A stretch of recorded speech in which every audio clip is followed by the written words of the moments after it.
On a night where DeAaron Fox and Shai Gilgeous-Alexander went toe-to-toe with 40-point performances, it's a two-way player that steals the show. I hereby declare December 14th, 2023's Kings win over the Oklahoma City Thunder, the Keon Ellis game. And we're showing the guard love right here on Locked On Kings. You are Locked On Kings, your daily Sacramento Kings podcast. Part of the Locked On Podcast Network, your team every day. And now, ladies and gentlemen, it is that time. Time for another episode of Locked On Kings. Hello and welcome into Locked On Kings, your podcast hub for Sacramento Kings coverage all season long. Today's episode is brought to you by Gametime. Download the Gametime app, create an account, and use code LOCKEDONNBA for $20 off your first purchase. My name is Matt George. I have the privilege of being your host here. I'm a Sacramento sports anchor and reporter for ABC 10 News, and there are so many ways that I could start this podcast, but the only way that feels right, despite DeAaron Fox going for 41, Shai Gilgeous-Alexander going for 43, Damont Sabonis putting up a massive stat line, Malik Monk doing his thing off the bench, something that no other Sixth Man of the Year candidate is doing. We're talking about Keon Ellis. That's right, the Keon Ellis game where a two-way player stepped onto the floor and not only had the assignment of guarding Shai Gilgeous-Alexander, but also went crazy from three-point range. A career-high 17 points for Keon, 5 of 7 from three-point range, 6 rebounds, 3 assists, 1 steal, and he even blocked Shai Gilgeous-Alexander with a dunk attempt at the rim in the first half. How much fun was this game from Keon? And I don't say this as a shot at Davion Mitchell, but this is why Keon has stolen Davion's job. And again, I don't mean that to be a focus on Davion. We're not going to talk about Davion any further than that because tonight is about Keon. Tonight is about what he has accomplished. A player who has stayed ready, who has made the most of his opportunity, and in just his second year in the league, while on his second two-way contract, has carved himself out a consistent rotational spot to where it is only a matter of time before the Kings turn that two-way contract into a full NBA contract. Keon is providing so much of what this Sac Kings team has needed out of their backup guard position. He's providing the defensive effort and intensity that Mike Brown has been asking for. And Mike Brown's trust in Keon is on full display for everybody to see, right? Not only is Keon getting more and more minutes, including minutes like tonight where he's on the floor at the end of a close game. The Oklahoma City Thunder would not go away, even with the Kings building like a 12 or 13 point lead early on in the fourth quarter. The Thunder did not go away. And Keon Ellis is the guy that's out there over Kevin Huerter and even at times over Harrison Barnes. Mike Brown rolling with Keon, with Malik, and with DeAaron, a 3-guard lineup to close this game out. Not only is Mike trusting Keon with those important minutes, he's having Keon come into the game and he's sticking him on typically the best guards that the opposing team has to offer. And this is not something that started tonight with Keon guarding Shai Gilgeous-Alexander. And yes, you're probably going to look at Shai's stat line, the 43 points that he scored, and go, okay, did Keon really do a good job? Did DeAaron, who spent time guarding Shai Gilgeous-Alexander, did he do a good job? Did Keegan, who spent some time guarding Shai Gilgeous-Alexander, did he do a good job? Did the Kings defensively, can they say they did a good job at all against SGA, who goes for 43 points? Yes, they can. And certainly Keon can. Because Keon made SGA work. Had some big moments where he beat SGA in certain situations. How much should we expect from a two-way player taking on one of the best guards and an all-NBA player, right? Keon did his job. He made SGA's life as difficult as he possibly could, all while making a major impact for Sacramento with his perimeter shooting on the offensive side. Keon's journey is just awesome. Like, think about his journey. He's not drafted. He goes undrafted, and he chooses to sign with the Sacramento Kings, right? It was a smart decision because the Kings have been in need of someone of his position, a two-way guard/wing, someone who can space the floor on offense and who can lock down and help with a team that has struggled with their perimeter defense for years, maybe even decades at this point, right? So Keon gambled on the situation. He spends a year bouncing between Stockton and Sacramento last year, really only getting garbage time minutes with Sacramento, but practicing with the main roster as much as possible, and then goes into the G League, doesn't complain about playing in the G League, shoots 40% from three-point land in the G League, not as the main guy of that G League roster. It was all about Neemias Queta and other players on that G League roster in Stockton, and yet he made his impact. Comes into this season, is offered another two-way contract, starts the season not a part of the rotation at all, comes into the game at the end of a Houston Rockets beatdown where the Kings have been embarrassed and nobody's really paying attention to the game other than to complain and be upset, at least from a Kings fan situation or perspective. And Keon comes in, he makes the most of those garbage time minutes, impresses Mike Brown enough to where he gets an opportunity when the Kings return home for their homestand. He gets an opportunity to play and replace Davion Mitchell, who's been struggling while DeAaron Fox is still out. He takes that opportunity, makes the absolute most of it, helps the Sacramento Kings start what became a 6-game win streak, gets hurt, loses his job to Davion Mitchell again because he was injured, comes back, and within a game or two, takes that spot back from Davion, and now here he is guarding some of the best guards in the league on a nightly basis, playing important minutes, having a breakout game like tonight to help the Kings defeat the Thunder for the second time already this season.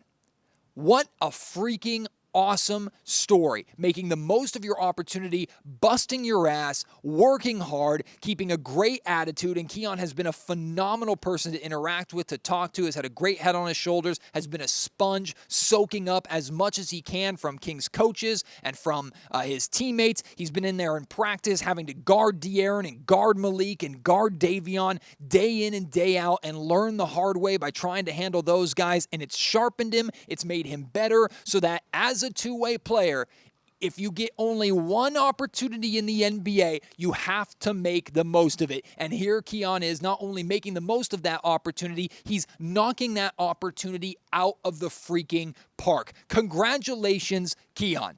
I have no idea how the rest of this season is going to go for him. I have no idea how the rest of his career is going to go. But tonight, to me, was Keon's arrival moment in the NBA. Keon proved tonight, and he's already proved a little bit until tonight, but he truly established himself tonight as an NBA caliber player, a player who is capable and belongs in rotational conversations wherever he ends up. And to ask that, or to rather get that out of an undrafted free agent, is a humongous win for the Sacramento Kings. A humongous win that they found Keon Ellis, that he's put in the work that he's put in, that Mike Brown and this coaching staff have been able to get this much out of him. Celebrate Keon Ellis tonight. Celebrate him, not just for how he helped the Kings win this game, but celebrate him for the player that he is, for the work that he's put in. The work isn't done. Just because he arrived tonight doesn't mean that he's made it for the rest of his career, right? The work continues, and this is just another game for him, and it's back to work tomorrow.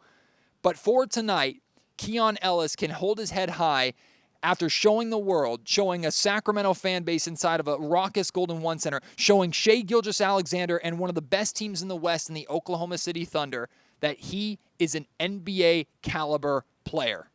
What an awesome game for Keon. But really, the Kings guards shine tonight.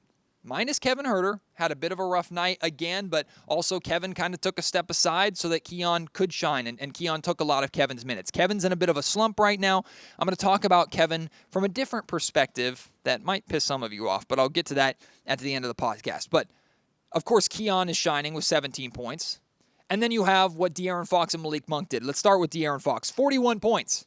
5 of 11 from three-point range. I've said it a million times already on this podcast this year, but I'll continue to celebrate when DeAaron Fox is having games where he's shooting over 40% from three-point range. He's a constant threat from beyond the perimeter. One of his threes he pulled up, I think it was the end of the third quarter. He pulled up with a hand in his face, absolutely smothered from well beyond the three-point line, and just drains a three with like 0.3 or 0.4 seconds left in the third quarter to help the Kings bring some momentum into the fourth quarter. Just an awesome shot from him. He looks fantastic as a three-point shooter. On top of that, 7 assists, 2 steals. He did turn the ball over 6 times. What do I want to talk about with DeAaron Fox? Well, number one, this is his third 40-plus point game this season. Do I need to really continue to make his case for being in the MVP conversation? Do I need to? He might not win it. He might not be in first place. I'm sure there are other guys like Nikola Jokic or Luka Doncic or Joel Embiid or whoever you want to put ahead of him. That's fine. If you want to, I don't necessarily blame you. But DeAaron he's established himself amongst the elite of the elite in the NBA. He goes toe-to-toe with Shai Gilgeous-Alexander, who was an all-NBA player last season. I think he was all-NBA first team, if I'm not mistaken. A player that many believe is better than DeAaron Fox, even though they're the exact same age and very similar timelines. They go toe-to-toe. Now, Shai outscored DeAaron, but DeAaron led the Sacramento Kings to a victory. I don't blame Shai for OKC losing, right? He could have had more help than what he got. Josh Giddey did all that he could, even though he's being booed relentlessly every time he touched the ball tonight from Sacramento Kings fans for obvious reasons. And if you don't know those reasons, just look it up. We don't have to spend time here on the podcast talking about Josh Giddey being booed and why he's being booed. But you have DeAaron, who is continuing to, when he needs to step up and shine and lead, and when he's going toe-to-toe against one of his rivals and someone who you could put up against him in his position in the Western Conference as a better player or better point guard or whatever, he goes toe-to-toe with him, and ultimately, where is he? On the winning team. DeAaron Fox, magnificent tonight. Fox is absolutely a superstar. He has arrived. He is a superstar. And everybody is starting to take notice of that or has accepted that, except for NBA officials, apparently. And I don't need to spend too much time after a Kings 128-123 win complaining, but look at how Shai Gilgeous-Alexander gets calls versus how DeAaron Fox gets calls. I typically try to avoid talking about officiating as much as I possibly can because it's overused and over-discussed by all podcast hosts and all fan bases. Everybody thinks that officials are against them, right? I didn't think this officiating crew tonight was particularly good. They certainly weren't making any friends here in the Golden One Center. They were pissing off DeAaron Fox, who did not feel like he was getting called fairly on his side compared to Shai, and how the Thunder were being called on the other side. Did pick up a technical foul at one point in the fourth quarter when things seemed to be unraveling a little bit. But DeAaron Fox does not get the foul calls that he deserves. Does not get, and it's drastically apparent. He is on the same level as SGA. He is. Same player, same type of player, same age, same timeline. He and SGA are basically pick who you want. The Thunder are always going to pick SGA. The Sacramento Kings should always pick DeAaron Fox. But they are that close and that even. And yet, when you watch them play head-to-head tonight, officiating for one is not the same as the other. DeAaron Fox went to the line 11 times tonight. He shot 8 of 11 from the free throw line. A lot of those free throws came in garbage time in the fourth quarter when the Thunder were playing the foul game. Shai Gilgeous-Alexander got to the free throw line 18 times. He was 16 of 18 from the free throw line. I think he went to the free throw line like 10 or more times in the first half alone. Was getting every call that he wanted. While DeAaron Fox was getting beat up so bad that his shoulder, it looked like his right shoulder was bothering him for a while. James Ham asked him about it after the game, and he said that he was fine and just got beat up a little bit, and he shrugged it off. So DeAaron's cool, or he's playing through the pain as we know he is. But I thought it was pretty apparent the difference in officiating for SGA than for DeAaron Fox tonight. Also, we got to talk about Malik Monk, man. 18 points, 4 of 8 from three-point range. He had, and I posted it on Twitter. Go and check it out, at MattGeorgeSack on Twitter. Just a filthy dribble move leading to a step-back three that he drained in the second quarter, and I slowed it down for you because it's just filthy. I mean, I've already talked about the fun chaos that is Malik Monk and how he's so unique and so creative and such a flair and flashy fun player. And, I mean, he just continues to absolutely shine. And not only is it scoring the basketball, here he is again with 9 assists off of the bench. We've talked about this recently. Mike Brown has talked about it and lobbied for it. But here we are again. I do not understand how he is not at the top of everybody's list right now for 6th man of the year. I get maybe Austin Reeves is scoring more points. I think there's 4 other players who have more total points off of the bench than Malik Monk does. And if you just want to give it to scoring and scoring alone, have at it. I would argue, and I don't have the stats in front of me, but I'm going to do a deep dive on this in a future episode of Locked On Kings. You combine the points that the Kings are getting off of his assists in addition to the points that he is scoring, plus the impact that he directly has on winning as a 6th man versus just putting up points coming in off the bench. Malik Monk is in a league of his own. Malik is doing what no other 6th man of the year candidate is doing. Credit to Reeves, credit to Quickly, Tim Hardaway Jr., whoever you want to put above him. That's fine. You can make a case for all of them. And it's certainly not his award to win or lose in mid-December with so much season left. But if you are not putting Malik Monk at the top, or at least amongst the top candidates for that award at this point in time, you are not watching what Malik is doing. He has been sensational as a scorer. He's shooting lights out, especially as a catch-and-shoot three-point shooter. When his feet are set, that ball is going in every damn time, it feels like. And on top of that, he is distributing and seeing the floor better than anybody on this Kings team right now. And I would put him up against some of the top point guards in the league right now with how he is seeing and how he's seeing the floor, his distribution, and him leading a team offensively. He has been sensational this year. Shout out to the Sacramento Kings guards tonight. Keon, DeAaron, Malik, take a freaking bow as the Kings beat the Oklahoma City Thunder once again and win their 14th game of the season. Oh, I'm not done singing the Kings' praises. I haven't even talked about Domantas Sabonis yet, and I'm going to get to him in a second. But right now, our partners at eBay Motors have teamed up with Locked On Fantasy Basketball host Josh Lloyd to bring you some of the best fantasy picks each week all season long. Whether you're prepping for a daily draft or scouting the waiver wire, every week we're going to provide you with players that are guaranteed to fit your roster. So let's see who Josh has picked out for us on this week's eBay Guaranteed Fit Fantasy Picks of the Week. 5 players, as always: Isaiah Hartenstein, Dante Exum, Keontae George, Asar Thompson, and Jonathan Kuminga. Now, I'm going to talk about one of these guys, and I don't know if it's going to make you guys too happy talking about a Golden State Warrior, but Jonathan Kuminga is one of those sneaky players that can be the difference in you winning and losing a week, and can also just come out of nowhere and put up big numbers for you at any time. He is a bit of a left field pick, according to Josh Lloyd, but Kuminga has jumped up in the last couple of games, and the Warriors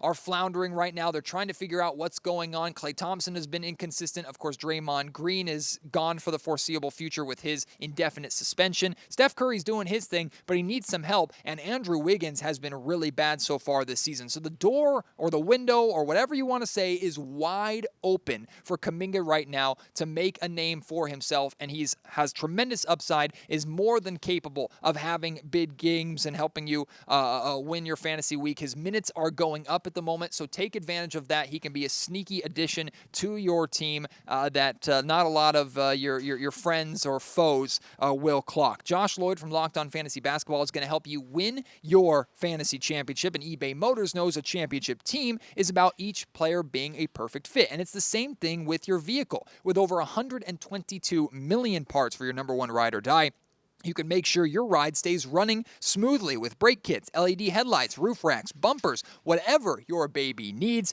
eBay Motors has it. And with eBay's Guaranteed Fit, it's guaranteed to fit your ride the first time, every time, or you get your money back. Plus, at these prices, you're burning rubber, not burning cash. Keep your ride or die alive at ebaymotors.com. eBay Guaranteed Fit, only available to U.S. customers, eligible items only, exclusions apply.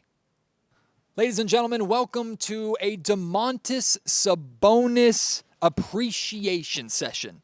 Because here Sabonis is again with a monster stat line on a night where all the attention is going to the guards. And rightfully so. I'm not saying that Fox is stealing Sabonis' thunder. I'm not saying that Keon Ellis or Malik Monk are stealing his thunder. But this, once again, is who Sabonis is. If Sabonis is putting up big numbers by doing the dirty work, having a solid offensive night with his scoring, and being the foundation that allows for other players to thrive and succeed and get the attention for it. It's like an offensive line or a defensive line, mainly an offensive line, right?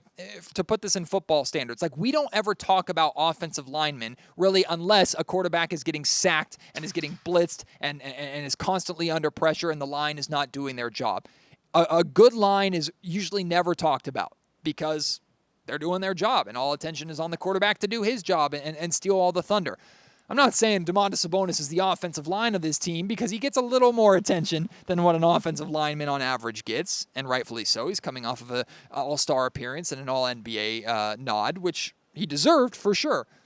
But Sabonis, 18 points, 8 of 13 from the field, 16 rebounds, 17 assists. Domantas Sabonis is holding it down, doing his job, so that Fox and Keon and Monk and even Keegan can soar, can fly, and can shine. Domantas Sabonis is truly one of a kind. Like, he plays in a way to where he gets credit, and the numbers reflect how good he is. He's second in the NBA in double-doubles, once again, only behind Nikola Jokic. But the reason why Domantas Sabonis is not talked about as the star center that he is, unlike Jokic or Joel Embiid or even to some extent Bam Adebayo, is because one, he's not flashy, and two, he doesn't just try to get his. Now, I'm not saying Domas can dominate as much as Jokic or Embiid can, especially as scorers. Like when those two guys want to score, they will go and freaking score. And Sabonis sometimes can do that, but not always, right? And sometimes you'd like to see him step up and provide a little more scoring, especially on nights like the Tuesday night game when DeAaron Fox wasn't playing too well, right? So understand what I'm saying here. I'm not saying Sabonis is on Embiid or Jokic's level. But Sabonis, naturally, his job and when he's at his best is as a passive support star, if that's a real thing. It's like a patented thing for Domantas Sabonis. And here he is, once again, putting up massive numbers, doing what he does, flirting with triple-doubles so that his teammates can thrive and get the attention. And what I love about tonight from Sabonis is that he's taking on and matching up the favorite to win Rookie of the Year right now. Chet Holmgren has been excellent so far this season, absolutely beating out Victor Wembanyama in my mind, not just because he's on a winning team and Wembanyama's on a Spurs team that I think has lost 18 straight now, but because Chet's he's putting up fantastic numbers. He and the Thunder have been a force to be reckoned with. But in the 2 games that the Kings have played the Thunder, Sabonis has been instrumental in the Kings being 2-0 against the Thunder because he is dominating that matchup. Tonight, Chet Holmgren had a decent game. 14 points, 6 of 12 from the field, 10 rebounds. Couldn't hang a hat to what Sabonis did, and the eye test clearly proved that. Like, Sabonis is doing what he is supposed to do. You are the better center. This is a young up-and-coming center that maybe has more upside to be more of a star than you are. I have no idea what Chet is going to turn into. But Domantas Sabonis right now is absolutely the better player, and he plays like it. Now, he also seems to dominate matchups where he's playing younger or undersized centers versus like a Zubats or kind of these big, beefy centers that kind of just get in your way. So I'm glad Sabonis is continuing that trend by handling Chet the way that he did tonight. But this is exactly that doesn't mean we shouldn't give Sabonis credit by doing it's what he's supposed to be doing. Well, good. Still praise him for the work that he's supposed to be doing, especially when he's criticized on nights that he's not doing what he's supposed to be doing, and even sometimes is criticized for doing the things that he's supposed to be doing, but just not doing it in a flashy way. After the game tonight, I asked DeAaron Fox about Sabonis and his input and how he continues to put up these big stat lines on nights where other guys are shining and getting the attention. Here's what Fox had to say about that. DeAaron, Domas seems to have a tendency in games like this to put up a massive stat line while some of his teammates or a lot of his teammates are thriving as well. For him to have these 2 games against Chet, who's one of the great up-and-coming centers in this league, and for him to make the stamp on the game the way that he does, can you speak a little bit just to what he provides? I think we take for granted a little bit what he does. I think being able to get 18, 14, and 7, I don't know how many times he's done it, but I'm pretty sure he's done it a good amount of times. That's not a normal game. And just the way that he's been better defensively this year for us, being able to put his chest in front of the ball, going vertical, just being able to change shots, I think has been big for us. Obviously, he's still focal point of a lot of our offense, and that's not an easy thing to do, especially at the center position. There aren't many guys in the league, especially at that position, that do it. And you see the guys that do it, and they're MVPs. So it's just a testament to the work that he puts in, how much pressure we put on him, and he doesn't waver. Like you say, this is one of the better. I mean, he's a rookie this year, but going to be one of the better players in the league real soon. And Domas comes out and he does what he does. I think I've figured the Kings out a little bit. And this is not some amazing revelation that's going to blow your mind. You're probably going to hear this and at the end of it go, okay, yeah, duh, Matt. But I started to think about it this way because this Kings team is so up and down, right? They've done a really good job of responding so far this season after bad losses. I'll get into that in the next segment. But to me, this Kings team has a very established, let's just call them, for all you superhero nerds out there, let's just call them their Fantastic Four, right? It's DeAaron Fox that's absolutely at the top, Damont Sabonis that's number 2, Malik Monk who's number 3, although you could argue Malik has been number 2 for the Kings this season with how great he has been off of the bench, and then number 4 is Keegan Murray. That is the Sacramento top 4. If the Kings... The Kings, in order to win, minimum need to get 2 of those 4 guys playing well. If the Kings have 3 of those 4 guys playing well, they're more than likely going to win. If all 4 of those guys are playing well, then the Kings are unstoppable or look to be unstoppable, right? And those other guys, the Keon Ellises, the Harrison Barnes, the Kevin Huerter, who's always capable of going off, the Trey Lyles, the Sasha Vezenkov, all these other pieces that support them are capable of having big nights too, and that's just icing on the cupcake, right? If Keon's dropping 17 points, you damn well better be winning, and especially if it's not 17 garbage time points at the end of a blowout. Like, if Kevin Huerter is knocking down 40+% from three-point range, you damn well better be in a position to win a game. But typically, like what we've seen from this Kings team is when 3 out of the 4 or all 4 are having just average games or fine games, that's when the Kings are getting their butt kicked, and that's why the Kings are losing by a margin of 15 points per game when they are losing in their 9 losses so far this season. But to me, it's those 4 that are you're going to go as they go, right? And if, again, 2 of the 4 of them are playing well, you have a chance to win. 3 out of the 4, you're probably going to win. 4 out of the 4, I'd argue that there's not really a team. There aren't too many teams that can really beat them. And tonight, you had 3 out of the 4 that were really shining, plus you add Keon Ellis on top of that with what he did, kind of replaces Keegan, who had a decent night with, I think, 15 points. But you get 3 out of the 4 playing the way that Sabonis, Fox, and Monk were playing tonight. Sure, the Thunder were sticking around and had a chance to win this game and steal it late because of Shai Gilgeous-Alexander and his unbelievable play. But overall, when the Kings are getting that output out of the 3 of their 4 top guys, more often than not, there's a beam lit in the Sacramento sky. Like I said at the top of the show, today's episode of the Locked On Kings podcast is brought to you by Gametime. This is the app that you should be using to buy all of your tickets, whether you're buying tickets to come here to the Golden One Center to watch the Kings play at any point during the remainder of this 6-game homestand and the remainder of the season. Gametime, of course, has your Kings tickets available for you, whether you're buying tickets to any sporting event, a concert, a comedy show, a theatrical production. Gametime has the events that you are looking for and has the best deals out there. Gametime actually rewards you for buying last-minute tickets. They have unbelievable flash deals that can help you get in the building to watch what you want to watch for 20, 30, 40, sometimes 50% or more less than what that ticket is actually worth at the end. Those flash deals cannot be beat. You can see the view from your seat. It's especially helpful if you're going to a Kings game and want to know what your view is like for the court, or if you're going to like a concert in a massive stadium like Taylor Swift at Levi Stadium and you want to know what the stage is going to look like from where you are at and make sure there's not a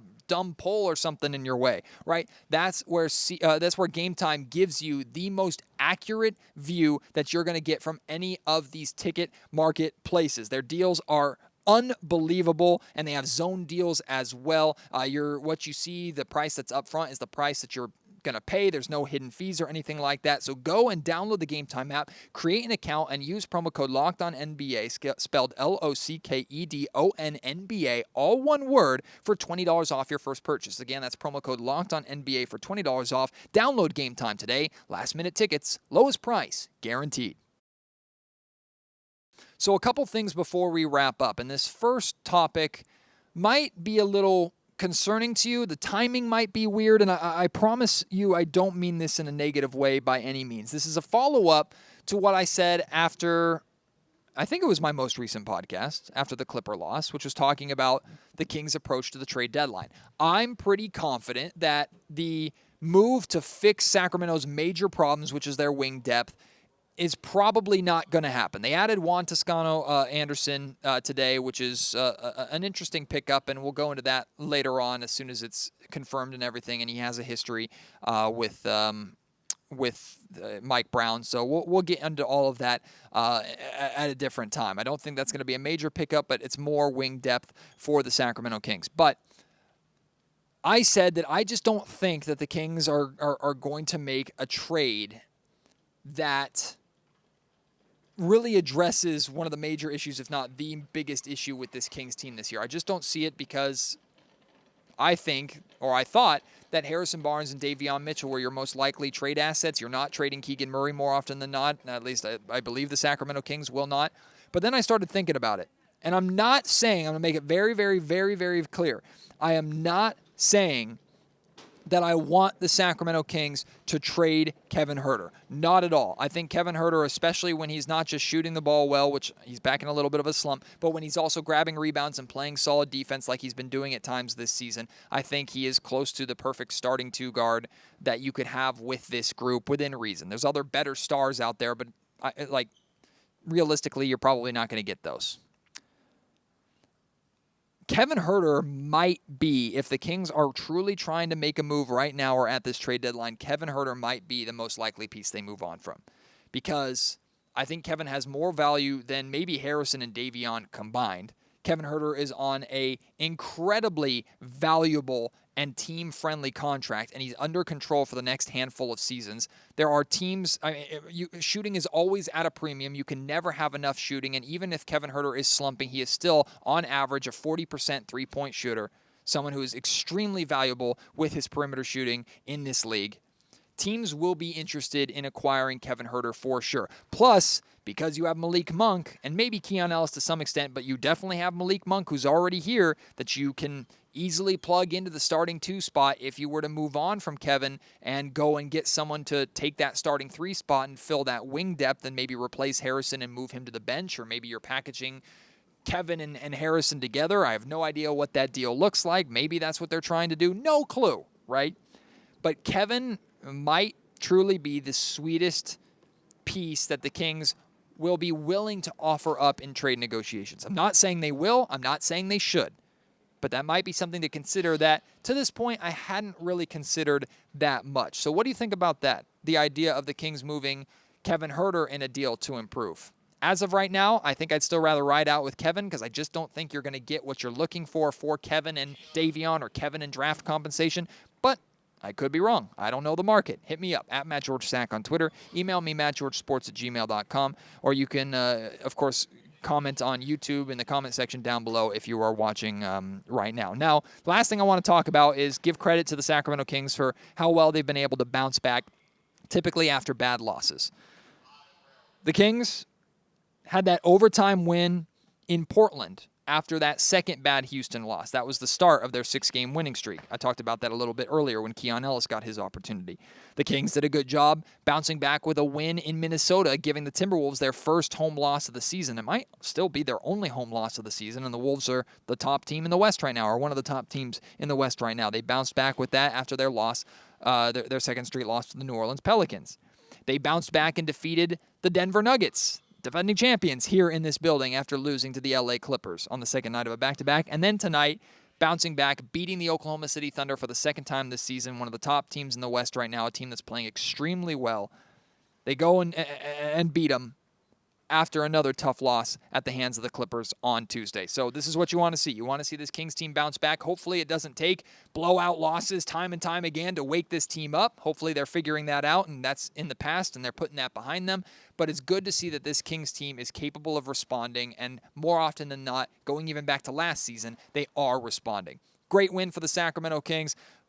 14-9 now on the season. Still incredible start despite the ups and downs and the lows that are sometimes very concerning to myself and all of you Kings fans out there. And speaking of Kings fans, met so many of you tonight at the Golden One Center. Hey, shout out to my guy Damien who came up and said hi to me and had such kind words. Damien, I appreciate you so much, my man. Thank you for your support. I can't wait to have more conversations with you and Kings fans as the season goes on. If you're coming to any game during this homestand, I'll be at every single one. So let me know. Come by, say hi. We'll get together and we'll chat, whether it's during halftime or before the game or maybe a little bit after if I have time and not doing my TV duties. But I appreciate your support so much. Thank you for listening to the Locked On Kings podcast. As always, until next time, my name is Matt George. You've been listening to Locked On Kings, part of the Locked On Podcast Network.